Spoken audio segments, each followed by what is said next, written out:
আসসালামু আলাইকুম রহমতুল্লাহি বারাকাতু। আপনাদের সামনে এখন আমি লিটন কুমার দাসকে নিয়ে কিছু কথা বলতে যাচ্ছি। এখন দেখেন, আপনারা দেখেন কি সুন্দর ব্যাটিং করতেছে উনি।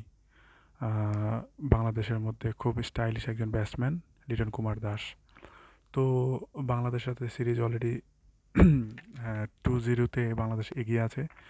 আশা করি 3 নম্বর টি-টোয়েন্টিতে, লাস্ট টি-টোয়েন্টিতে উনি জ্বলে উঠবে।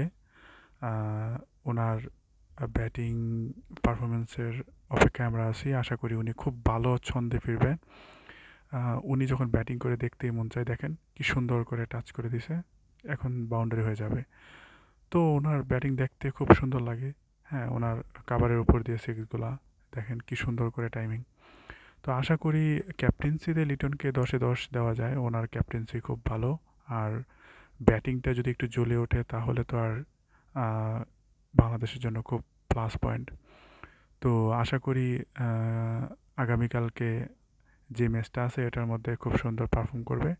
ক্যাপ্টেন্সিতে no doubt he is a brilliant and আশা করি ব্যাটিংও খুব ভালো একটা পারফরমেন্স করবে, করে 3-0 উইন্ডিজের সাথে ম্যাচটা জয়লাভ করবে। তো আপনারা কেউ হতাশ হবেন না, Liton Kumar Das one of the best batsman in Bangladesh, stylish খেলোয়াড়।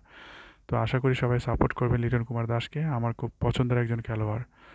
তো পছন্দের খেলোয়াড়কে কে না দেখতে চায় যে সে তার ফর্মে ফিরে আসুক। তো আমিও ব্যতিক্রম কিছু না, আমিও চাই লিটন কুমার দাস খুব ভালো খেলুক, ওর ছন্দে ফিরে আসুক।